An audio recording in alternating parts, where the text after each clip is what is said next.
Good morning, Coworker OFW, and welcome back to my channel. This is Jim Juana Patindol at your service. So mga kaibigan, mga kapatid, bago po tayo magpapatuloy sa ating last episode na to dahil sa wakas natapos na po natin ang ating pagdidiscuss sa Isoverse, sa Neoverse, sa Technoverse, and Megaverse. So, ito na naman tayo mga kaibigan, mga kapatid, mga kapuso, kapamilya, ka-work, ka-partners all over the world. Maraming salamat sa inyong walang sawang pag-support at pagsubaybay sa ating channel, Juana Patidol. Kung inyo po nagustuhan ng ating channel, please follow, like, and share, and leave your comment on this link. Kung may mga katanungan po kayo na kaya natin sagutin, mag-iwan lang po kayo ng comment sa link na to. Again, please follow, like, and share, and leave your comment on this link. Click the notification para magiging updated pa po kayo sa ating mga susunod na vlog.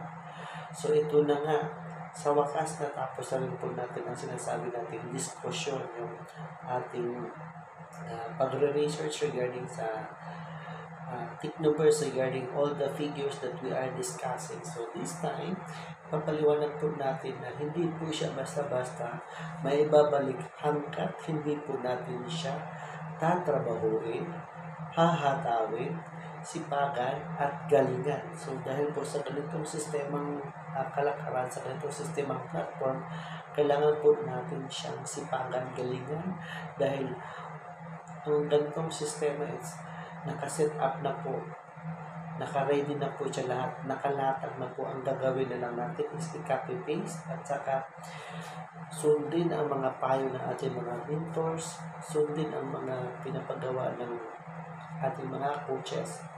Kasi nga, sa ganitong sistema is copy-paste, doable po siya. So, kailangan lang po talaga natin nahatawin. So, kailangan natin makakuha ng EBCD hanggang sa 31. So, hanggang sa mapuno natin. So, kapag mapupuno po natin yan, kung sabi na lang natin na galingan pa natin, dublehin natin ang bawat araw na ating makukuhang tauhan, o triplehin pa natin kung kinakailangan. So, para lang po mas mapadali ang pagpuno, ang pag-fill-in sa 31 na kailangan nating tauhan, kailangan nating paulan. So, payong kaibigan lang po, payong ka-partners, payong ka-business, payong ka-work. So, kapag makumpleto po natin ang 31 accounts, ang 31 na downline, hindi po natin sila kailangang pabayaan. So, kailangan natin silang i-double check, kailangan natin silang i-monitor, kailangan natin silang i-check and balance. Para po kailangan natin silang kailangan natin mag-set ng schedule as an upline para po mag-double check natin kung kumusta na ang kanilang network, kumusta na ang kanilang team. So, hindi po natin sila pababayaan kasi nga sa ganitong klaseng sistemang networking, so kailangan natin tulungan. Kailangan natin iangat ang ating sarili. So, kailangan kapag ating pagsikapan, sabay-sabay tayong ahon, sabay-sabay tayong mag-enjoy. So, kailangan talaga natin silang i-check and balance. So, kailangan tayo magkaroon ng let's say, kung sa ngayon, mayroon na, kung sabihin na lang natin na napuno na yung 31.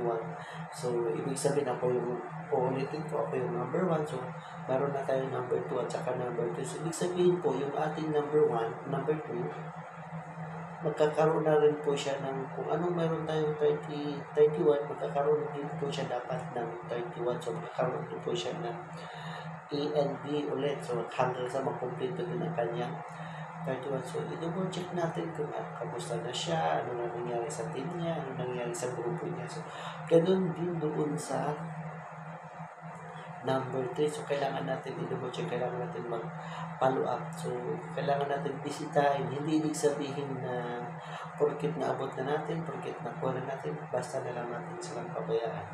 Kasi nga, ang community nito is handang tumulong kasi nga tulungan po tayo hanggang dapaan, hanggang sa ma-meet natin ang ating goal. Pero kapag sa atin po nangyari na makuha na natin ang ating target or ma-reach na natin ang ating pinaka-ultimate dream, ipagpatuloy pa natin para the more we get our blessings, the more we share, the more we babalik at babalik at babalik din sa atin.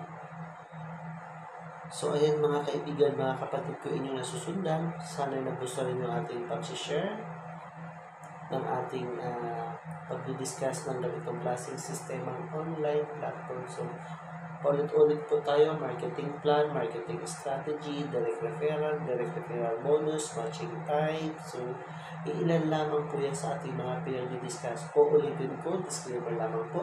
So pangalawa din po sa ating pagpapaliwanag sa ganitong sistemang online, hindi po ibig sabihin na naglatag na po tayo, nag-avail na po tayo ng sinasabing 199,800 sa ating megaburst package.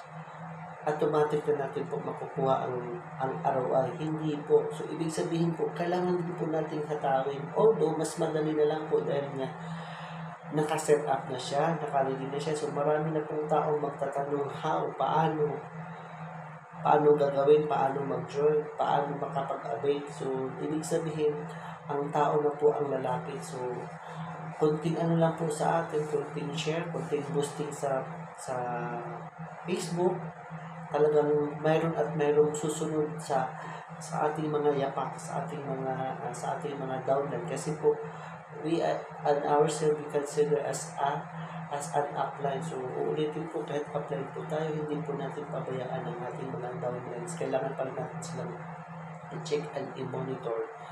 Kailangan natin, halimbawa, sabihin na lang natin, tulad sa case ko ngayon na 2 months pa lang.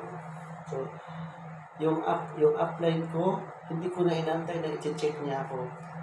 Pag nakikita ko siyang online, kinakamusta ko siya, kamusta coach, kamusta partner. So, ganun ang life ko ginagawa.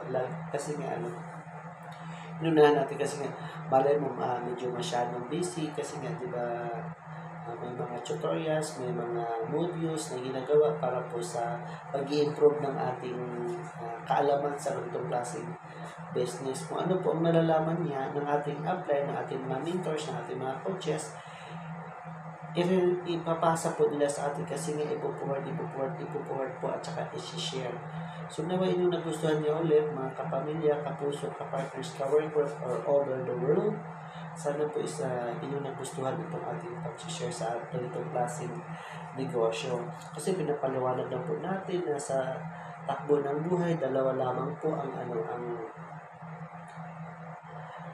sistema ng tao, yung empleyado at saka negosyo. So, dalawa lang po talaga, empleyado at saka negosyo. So, ganoon din po. Hindi po mag-work ang isang negosyo kung wala pong empleyado, kung wala pong mga tauhan. So, kailangan po, hindi naman po lahat puro negosyo kasi nga, wala na rin magtatrabaho, di ba? Kahit sabihin natin na lahat mag-uulan. So, hindi po talaga natin makukuha lahat. So, mayroon pa rin matitira. So, kailangan lang natin silang ma-guide, kailangan lang natin silang naturuan para mas mapabilis, mas mapadali ang pag-angat. So, ayan ang ating sinasabing marketing plan, marketing strategy doon sa direct referral bonus, matching sales bonus. So, andyan ang dami-dami. Yun ang sinasabing ways to earn. So, maraming paraan. Kung ayaw mo naman sa pag-i-invite, pag-refer, kung nahihiya ka magdi-discuss sa mga tauhan, sa ating mga downline, pwede mo silang sendan na lang ng links at saka mag-attend sila ng Zoom para sila po mismo ang may kusang sasali or mag-join or mag-i-enroll or mag-member. So, tingnan nyo naman, 32 direct referral. Siguro nga, inyo naman siguro naiintindihan, inyo na nakikita, inyo na napapanood ang aking ulit-ulit na pagpapaliwanag. At saka, siguro nga dito medyo mas naliwanagan kayo, medyo nagising kayo na ganito kalupit, ganito katindi, ganito kadali. Pero kailangan talaga nating sikapan, kailangan nating sipagan, kailangan nating kayurin. So, hindi naman ibig sabihin na porkit naglatag ka, porkit meron kang 200,000, agad-agad mababawi mo, agad-agad makukuha mo, agad-agad may enjoy mo. So, kung tayo po ay makapag-avail ng 200,000 na worth of this megaburst package, napakaswerte po natin. Kasi nga kung ating sipagan lang, in just 2 months, makukuha na po natin. So, kahit naman po, ang i-avail natin is 10,500 doon sa Easyverse, pwede din po natin makuha ang sinasabing ah, millions kapag halimbawa araw-araw po tayo nakakakuha, araw-araw sabi natin nakakuha tayo ng 2 or 4 or 10, naku po, hindi po siya kawalan, kahit po hindi yung megaverse package ang kinukuha natin. So maraming salamat mga kaibigan, mga kapatid, sa inyo walang sawang pagsubaybay sa ating channel, Jinjuan Kapatid ulit. Kung inyo pong nagustuhan, please follow, like, and share, and leave your comment on this link. Sa mga hindi pa nakapag-subscribe, paki-subscribe naman, paki-click ang notification para magiging updated pa po kayo, para makakaroon pa po kayo ng maraming idea sa ating bagong online platforms, dahil nandito na po tayo sa world of technology, the era of online platforms, the online sellings, the networking. So kaya nga sa kasabihan na kapag ang negosyo mo is wala sa online, hindi ka pasok. So kailangan natin magiging pasok sa mga or swak na swak. And of course, kailangan nating sumabay. Kapag sumabay ka, siguradong aangat ka. Kapag sumabay ka, siguradong may tagumpay. Kapag sumabay ka, siguradong sabay-sabay tayong mag-i-enjoy. Kapag sumabay ka, panalo, siguradong mag-i-enjoy ka sa dulo. So maraming salamat ulit sa ating mga kapartners, sa ating kapuso, kapamilya, ka-workers, sa inyong walang sawang pagsubaybay at pagsuporta sa ating channel, Jinjuan Kapatid. Hanggang sa susunod po natin mga updates, dawain nyo akong abangan sa ating susunod na mga diskusyon, lalong-lalo na sa ating paghahanap ng extra income. So sa ganitong sistema, dahil nasa ibang bansa po tayo, kailangan po lang po natin sipagan, tiyagaan, at kailangan natin ang ganitong sistema is para sa amin, parang lumalabas lang po siya na part-time muna, kasi nga alam na, parang ganun ang nangyayari. So sana po is inyo nagustuhan. Kung inyo po nagustuhan, paki-thumbs up naman, diba? At saka kung makikita ninyo ang ating mga ads, please don't skip sa ads, kasi nga parang tumaas din ang ating algorithm sa ating YouTube channel. So maraming salamat po ulit. Naway nasa mabuting kalagayan po tayong lahat. Iba yung pag-iingat pa rin kahit medyo patapos na ang ating na-experience na mga viruses sa mga barrier. So hanggang sa muli po, paalam. Thank you for watching. Stay safe. God bless.